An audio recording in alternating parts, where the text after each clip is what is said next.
Oh, hi, I'm Justin, and this is Spoiler Alert. Today we're talking about Dragon Ball Z Resurrection F, the new film from Akira Toriyama and Toyo Studios. Are you ready? I am. Kamehameha!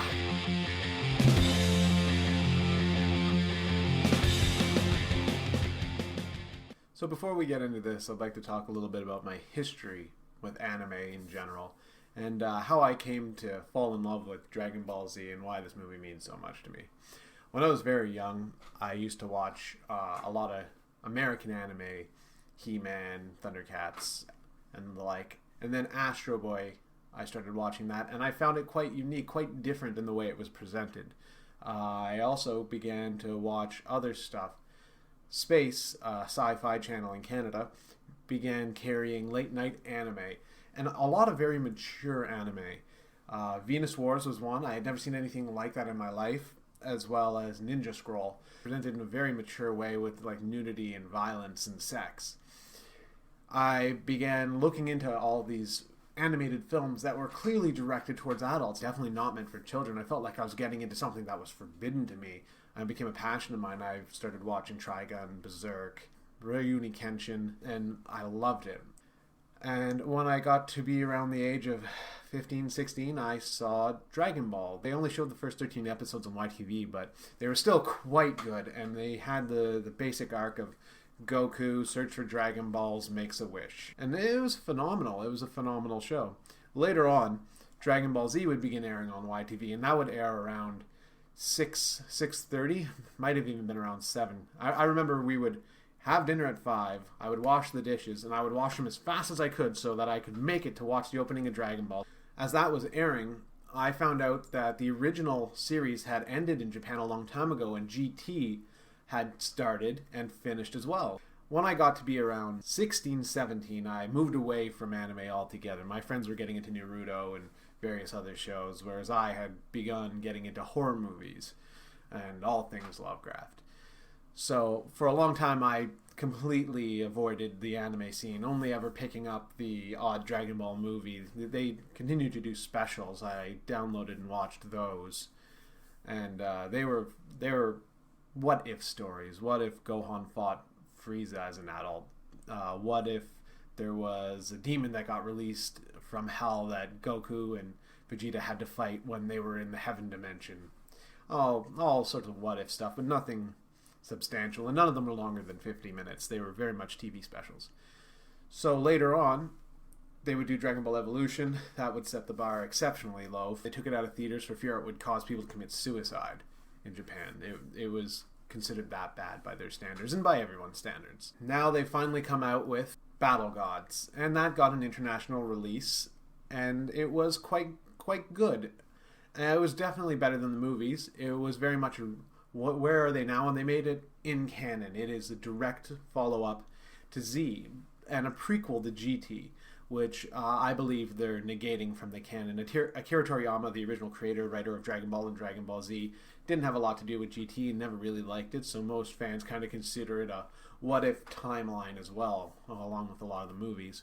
So now we're finally getting this full-on direct sequel to Z by its original creator, who had said that he made Dragon Ball Battle Gods as revenge for how bad Dragon Ball Evolution was.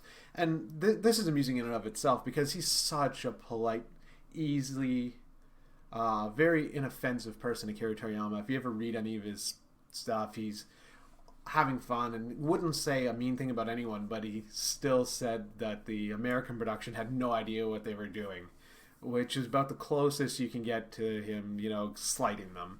I went to see Battle Gods, and it was good, like I had said. Although I don't feel it added anything new, and it wasn't very action-oriented. It was very much a comedy. Pilaf, the original villain from Season 1 of Dragon Ball, is back and has, some time between then and now, lost all his money, lost all his army, lost all his technology, and made a wish on the Dragon Balls to be young forever, except it made him into an 8-year-old. And same with his two cronies, Xiao and Mei. So that happens, and that in itself kind of removes GT from the timeline, because in GT they're shown to be very old, which means that Akira Toriyama very much made it clear in this that GT is a what if where none of this stuff happened. So in that movie Battle Gods, Goku achieves a new form. He learns to channel holy energy to become a god himself. And they introduce a new section of the pantheon in the Dragon Ball universe, which was already... Their Deisphere is very convoluted to start out with. It's jaw-droppingly unnecessary. But Bills, or Beerus, depending on the translation, is the god of destruction. He has a handler named Whis who makes sure he doesn't destroy too much. So you now have gods of destruction, and I would assume the Kais are the gods of creation. They also manage heaven and hell. They introduce the idea of dimensions as well, but never show it. I'm going to talk about Dragon Ball Resurrection F, the newest film in the Dragon Ball Z series. Frieza's remaining soldier comes to Earth and makes a wish on the Dragon Balls to bring Frieza back to life. Frieza's dead and in hell. His hell is a hell of fluffy teddy bears and singing angels. They leave Earth with the freshly resurrected Frieza, who proceeds to train to get stronger as his army begins building to prepare for an invasion of Earth. Goku and Vegeta, however, are not training on Earth. They've been bribing Whis from the previous movie with food, who's been training them on Beerus' home planet. Whis gives them some honest criticism about what can make them stronger and what's holding them back. Meanwhile, Jacko, an intergalactic spaceman from a separate manga, shows up on Earth looking for Bulma and Dr. Briefs, tells him that Frieza is coming to Earth to destroy it and fight Goku. Jocko has no idea who Goku could be. Bulma convinces Jocko not to just leave, but to stay and help fight against Frieza and his forces. Later, Frieza comes to Earth with an army of 1,000 soldiers. The Z Fighters assemble, with the team being Gohan, Piccolo, Master Roshi, Krillin, and Tien. With the help of Jacko, they fight and stop Frieza's army.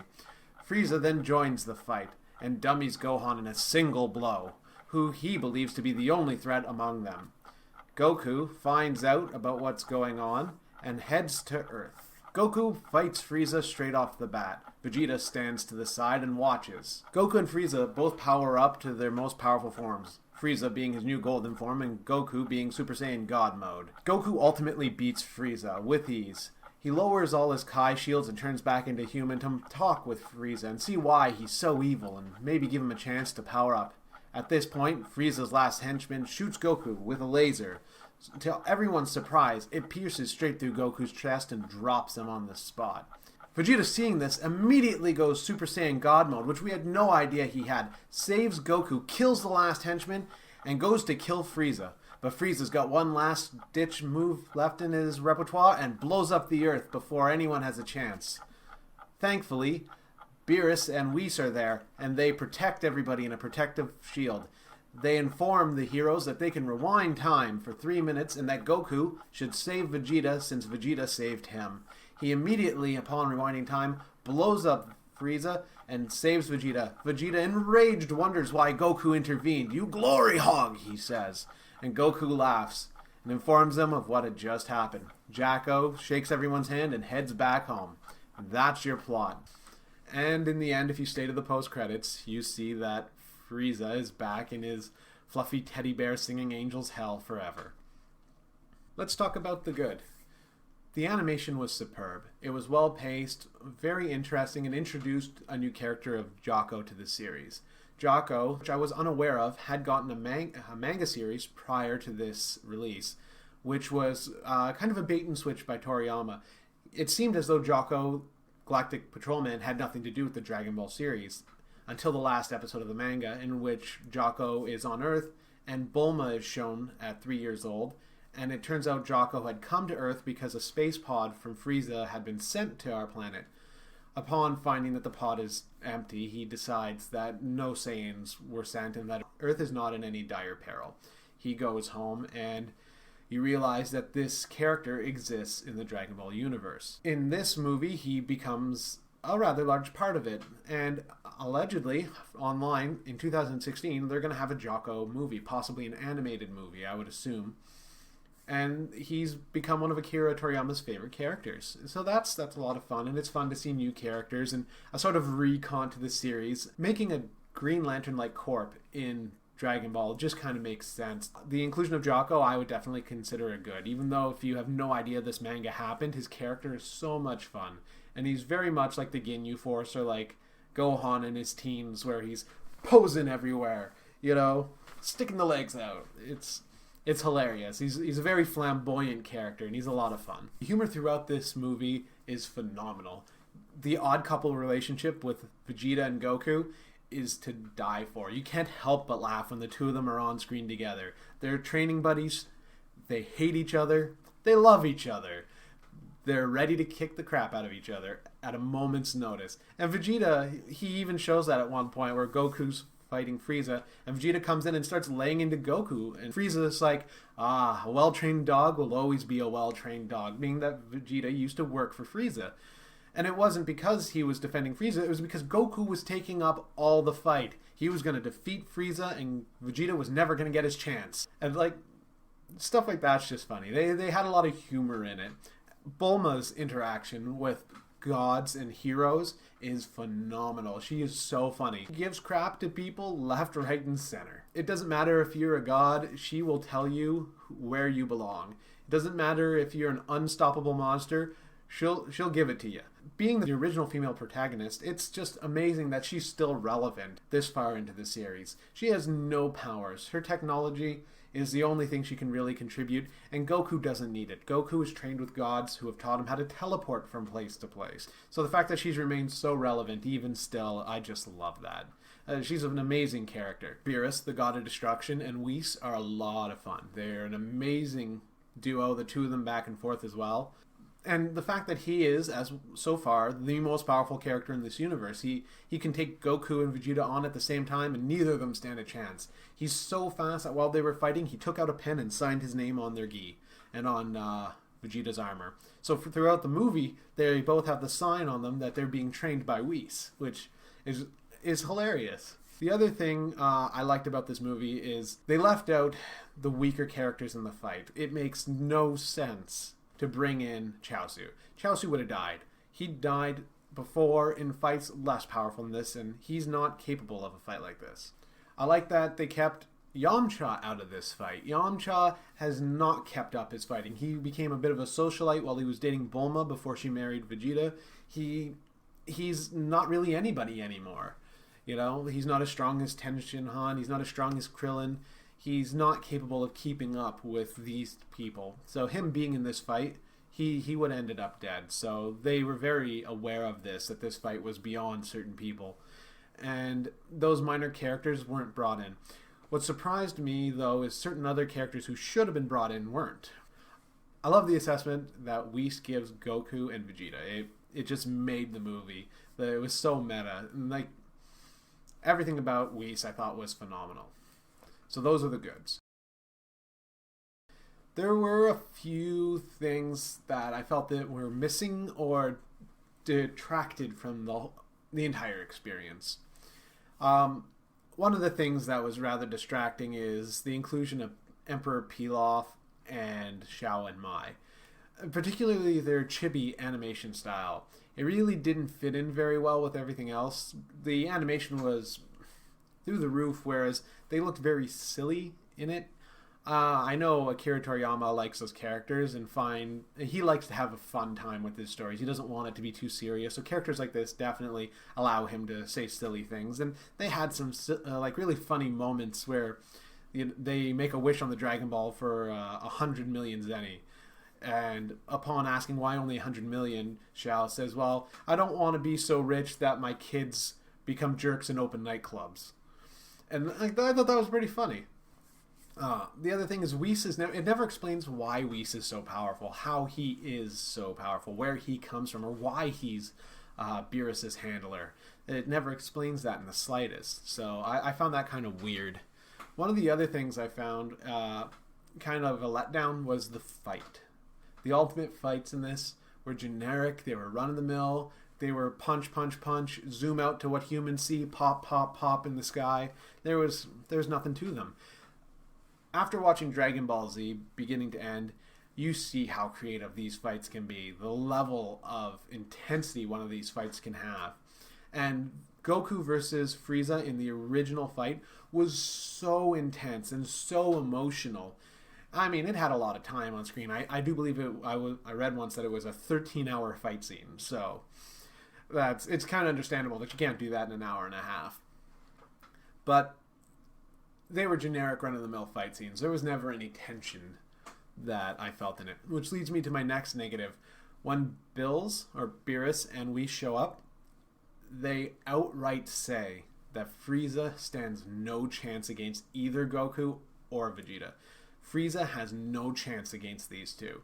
And if they fought him together, he would be wiped out of reality.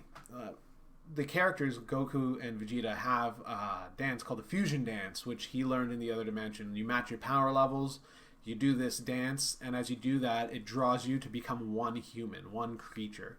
And for 30 minutes, you fight at a power level triple. You become stronger than the parts.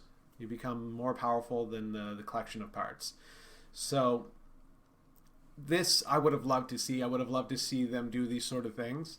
And when he went Super Saiyan God mode, it was underwhelming. He goes from having blue hair to red hair. It's not impressive. It's not interesting. It didn't take it to the next level. GT, which a lot of people didn't like, when they did Super Saiyan 4, he had to grow his tail back. He became like a werewolf. It was very interesting. And Saiyans have the ability to become giant fighting apes, right? And this wasn't in the movie at all.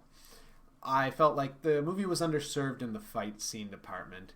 And even though the fight scene was probably about 20-30 minutes, it was still broken up, and there was no tension, there was no peril, there was no worry of what could happen. At the very beginning, Whis says, and this is bad, that he can rewind time. As soon as he says that, all risk is lost in this movie. As soon as you can time travel, you are a Deus Ex Machina. And even Goku himself getting God mode makes him almost a literal Deus Ex Machina. Deus meaning God. So, for those who don't know what a Deus Ex Machina, it is at the end of a play. They used to lower down a person dressed as a god, and he would fix the story. They would write themselves into impossible corners, and this Deus Ex, lowered down on a machine, would fix all the problems so that everyone could have a happy ending. Since then, in films, the Deus Ex Machina has been something that comes out of nowhere and just solves the problem. It's done. This guy's here now. So Goku's very much a Deus Ex Machina. And when one of your characters says, before the fight starts, that the villain stands no chance, and that character who says it is a god, you lose all sense of jeopardy. It was a phenomenal movie.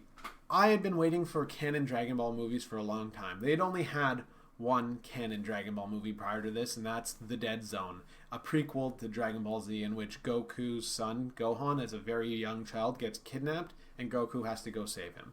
That is the only canon film to this point, and it's still only a 50-minute special. Having Battle Gods and Dragon Ball Z Resurrection F be canon is phenomenal, and I can't wait for the Jocko movie, which is coming. I hope they do another film. Right now, Akira Toriyama has started Dragon Ball Super. This is retelling the story of Battle Gods, retelling the story of Resurrection F. And one of the things they mentioned in Battle Gods is other dimensions. According to Akira Toriyama, that's his big third arc, is they're going to go into other dimensions, meet other heroes, and we're going to get to see, I guess, an interdimensional world tournament of some sort where they're going to fight other heroes from other worlds. It's all interesting. It's all well and good. But I am very interested to see what happens, but Dragon Ball Super suffers from production problems. The animation isn't as good and switches styles quite often. I'm hoping that it's good. Ultimately, I give Dragon Ball Z Resurrection F an 8 out of 10. I feel that's a fair number. It was very, very good, very, very entertaining, but it loses 2 points for being perilous. And for being meta with its perilousness, the fact that the god says they're going to win straight off the hop. And the fact that they use time travel to solve their problem in the end, where they just rewind time, it's a cop-out. And like the Dragon Balls as well have been Deus Ex Machinas throughout the series as well, where something bad happens and they use the Dragon Balls to bring people back. So in the end, I give it an 8 out of 10. I suggest seeing it. It's going to come out on DVD and Blu-ray and everything else sooner rather than later. And if you get the chance to see it, definitely do. Alright, I'm Justin for Spoiler Alert, signing off.